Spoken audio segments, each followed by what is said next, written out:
ada yang dapat bertahan untuk selamanya. Maka jangan heran kalau saudara lihat televisi tua kita sudah rusak. Komputer kita tiba-tiba ngadat karena sudah bertahun-tahun dipakai untuk bekerja.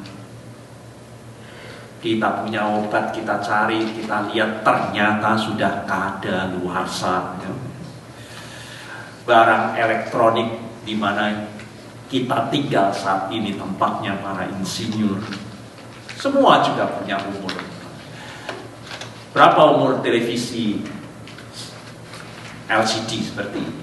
Nah, ini kita semua insinyur semua mungkin tahu kan? Ada umurnya nggak? Ya, kalau saya baca katanya antara 20.000 sampai 30.000 jam. Ya, kalau sudah melebihi itu, ya kita tinggal tunggu rusaknya. Kalau kita pakai tidak sesuai dengan aturannya, malah kadaluarsa sebelum waktunya. Jadi saudara, segala yang kita lihat di sekitar kita, termasuk tubuh kita ini sendiri, suatu hari akan lenyap keberadaannya. Manusia dalam segala kefanaan sementara tak ada yang kekal di dunia ini, tetapi sesungguhnya Tuhan itu memberi kekekalan dalam hati mereka. Tetapi manusia itu tidak dapat menyelami pekerjaan Allah itu dari awal sampai dengan akhir. Inilah saudara satu-satunya ayat di dalam Alkitab yang menyebut kata kekekalan. Jadi kita penting untuk memahami lalu apa artinya itu kekekalan. Di tengah-tengah tadi kita sudah bahas, tak ada yang kekal di bumi ini. Tetapi hari ini kita mendengar bahwa Tuhan meletakkan kekekalan di hati kita. Jadi apa itu kekekalan itu? Maka saya mengajak kita untuk membaca terjemahan dari Full Life. Ya, kalau di Indonesia itu menjadi Alkitab Penuntun Hidup Berkelimpahan, ya. Menjelaskan dengan bahasa yang sederhana untuk kita pahami. Artinya itu saudara, Allah memberikan kekekalan dalam hati kita, itu berarti Allah telah menempatkan dalam hati manusia suatu keinginan yang mendalam. Saudara periksa, apakah saudara tidak punya keinginan ini? Tuhan, semua manusia, saya, saudara, coba periksa. Tuhan menempatkan ini bahwa semua hati manusia itu punya keinginan mendalam akan sesuatu yang lebih daripada hal duniawi yang di bumi dan di dunia ini, yang fana, yang sementara, dan yang tidak kekal itu. Jadi apa akibatnya, saudara, apabila Allah memberikan kekekalan dalam hati manusia itu? Yang pertama, umat manusia ingin hidup selama-lamanya. Maka takhiran Chairil Anwar menulis puisinya, aku ingin hidup berapa? 1000 tahun lagi. 1000 tahun pun kalau di mata Tuhan itu hanya sekejap saja. Manusia, kita semua, meskipun kita ini fana, kalau saudara tanya, kita semua ingin hidup untuk selama-lamanya. Ya, maka kalau ulang tahun kita nyanyi apa? Panjang umurnya, ya, panjang umur. Tapi kenyataannya kalau sudah diberi umur panjang, mungkin Tante Leni nggak ada di sini ya, setiap kali saya tanya, gimana Tante Leni? Akhirnya bilang, cukup ya. Lebih baik saya cepat pulang gitu ya. Manusia selalu menginginkan kekekalan dalam hatinya. Itu yang pertama artinya. Yang kedua, saudara, kalau Allah memberikan kekekalan dalam hati manusia, maka kita diingatkan bahwa hal-hal material kegiatan-kegiatan sekuler kita ini di dunia ini dan semua kesenangan dunia ini tidak akan pernah dapat memuaskan hati manusia. Karena ternyata itu tidak memberi kekekalan. Padahal di hati manusia itu yang dicari adalah kekekalan. Maka manusia tidak akan pernah merasa puas dengan segala sesuatu yang ada di dunia ini yang kita lihat tadi sudah kita lihat semuanya hanya temporer. Akan selalu ada rasanya yang kurang ya meskipun kita memiliki semua hal yang duniawi di dunia ini. Dan seseorang asal memiliki harta secukupnya buat yang dapat digunakan dirinya, itu sudah cukup. Mengejar kekayaan tanpa batas bagaikan monster yang mengerikan. Kegembiraan tidak datang melalui semua yang telah saya raih. Kemewahan dan keberhasilan. Itu hanya ilusi kebahagiaan. Karena Allah menghendaki, saudara, agar manusia dapat hidup berfokus pada kekekalan dan tidak terjerumus masuk dalam kegelapan tipu daya dunia ini. Namun manusia tidak bisa menyelami apa yang diinginkan Allah ini. Manusia tak dapat mengerti perbuatan Allah secara sempurna dan justru melakukan hal-hal yang sebaliknya. Mereka menginginkan kekekalan karena ada dalam hati semua manusia. Namun menempuh jalannya tersesat dan tersiap-siap. Manusia justru sibuk membangun dan mengerjakan hal-hal yang sementara dalam hidup ini, yaitu keinginan-keinginan dunia ini. Dan bahwa mereka berharap dapat memperoleh kekekalan justru dari hal-hal yang fana. Tuhan Yesus berkata, jangan kamu mengumpulkan harta di bumi. Yaitu yang kita baca hari ini. Yang mereka berpikir bahwa akan memperoleh kekekalan dengan cara hal-hal seperti itu. Ngengat dan karat akan merusakkannya dan seterusnya. Itu artinya. Itu semua tidak akan kekal dan abadi.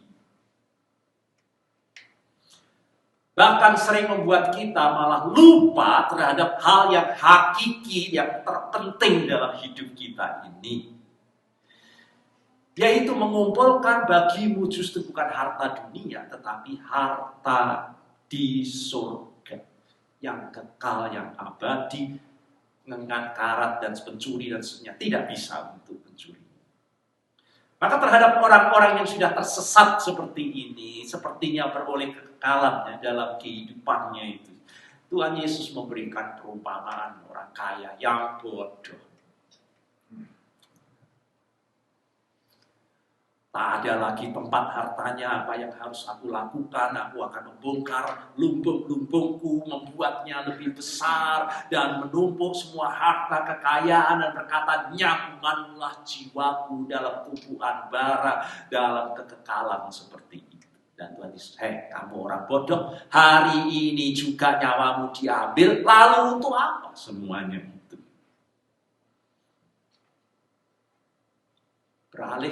Beralih ke istrinya, atau beralih ke anaknya, atau beralih ke orang lain. Maka saudara, di dalam suratnya yang pertama hari ini kita baca, maka Rasul Yohanes mengingatkan bahaya. Saya dan saudara, orang-orang percaya, meskipun sudah ada di dalam Tuhan umat Allah, saudara bisa lalai dengan hal ini. Sehingga Musa itu berdoa, Tuhan, ajar kami menghitung hari-hari. Karena kita bisa tidak menyelami hal ini. Dan kita kemudian melekat pada berbagai hal yang ada di dalam dunia ini. Kita baca lagi yang tadi kan. Jangan kamu mengasihi dunia dan apa yang ada di dalamnya. Sebab semua yang ada dalam dunia yaitu keinginan daging dan keinginan mata yang menimbulkan keangkuhan dalam hidup ini. Dan itu bukan berasal dari Bapa, melainkan dari dunia ini. Dan dunia ini dengan semuanya itu sedang lenyap dengan keinginannya. Tetapi yang melakukan kehendak Allah akan hidup untuk selama-lamanya. Jadi Rasul Yohanes kali ini, saudara, tidak sedang menuding suatu gaya hidup tertentu. Firman Tuhan ini juga dituju pada waktu Rasul menyampaikannya, ya, tidak sedang menunjuk kepada penampilan-penampilan tertentu atau kepemilikan harta dalam jumlah tertentu, tetapi yang sedang diingatkan di sini mengasihi dunia dan apa yang ada di dalamnya. Yohanes sedang berbicara tentang kondisi hati. Kondisi hati siapa? Justru orang-orang percaya seperti saya dan saudara yang ternyata tersesat dalam menanggapi, lalu mengatur waktunya, lalu memprioritaskan hidupnya dengan mungkin pekerjaannya, mungkin dengan hobinya, mungkin dengan kesenangannya, mungkin dengan apapun dalam hidupnya. Suatu kondisi hati yang menganggap bahwa apa yang kita jalani dengan yang ditawarkan dunia ini diyakini lalu dijalani, dirasa akan lebih baik dan lebih memberikan jaminan daripada yang ditawarkan oleh Allah. Maka kita mengabaikan Allah, baik hari perhentian, baik ibadah, baik apapun demi untuk saudara dapat lihat kita ternyata sedang mengasihi dunia. Jadi bagaimana saudara agar hati kita tidak demikian, kondisi hati kita ini tidak demikian. Agar kita dapat berfokus kekekalan sebagaimana yang telah ditanamkan di dalam hati setiap manusia. Sambil kita menjalani kehidupan di dunia ini dalam kesementaraan. Seperti uap yang segera akan lenyap. Maka Tuhan, saudara, mengingatkan kita dan memanggil kita untuk pertama, baiklah kita berfokus untuk memperbaharui manusia batiniah kita ini. Itulah prioritas kehidupan. Saya baca 2 Korintus pasal 4 ayat yang ke-16. Dan kemudian 18 ya. Sebab itu kami tidak tawar hati. Meskipun manusia lahiriah kita ini semakin merosot oleh karena umur. Artinya meskipun semua berubah sementara, fana, tidak kekal, namun manusia batiniah kami dibaharui dari hari ke hari. Nah, manusia lahiriah itu apa? Itulah yang kelihatan.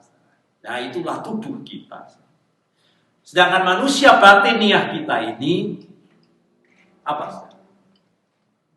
Roh dan jiwa kita yang tidak kelihatan. Maka firman Tuhan mengingatkan kita agar berfokus kepada manusia batiniah kita ini yang tidak kelihatan tetapi bersifat kekal seperti dikatakan ayat 18 berikutnya ya. Sebab kami tidak memperhatikan yang kelihatan melainkan yang tak kelihatan.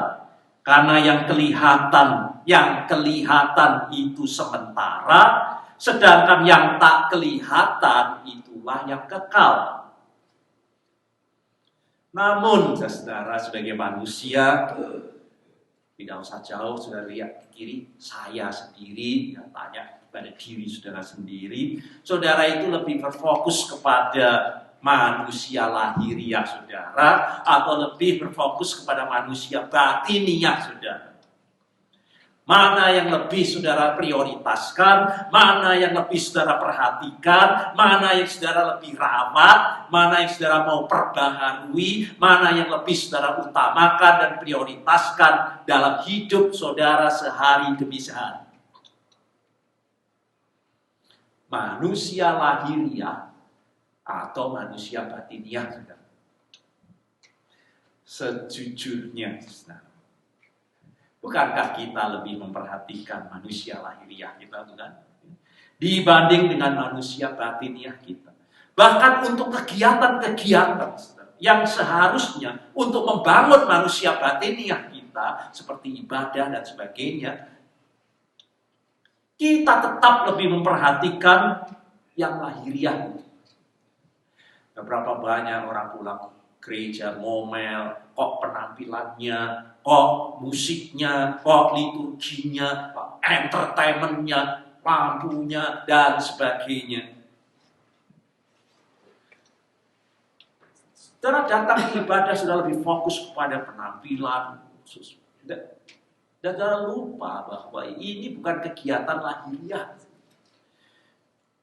Kita sedang dalam aktivitas membangun manusia batiniah kita. Tetapi di tengah-tengah kita sedang membangun manusia batiniah, manusia bertengkar dalam gereja pecah bertikai oleh karena tetap lebih berfokus kepada persoalan-persoalan lahiriah.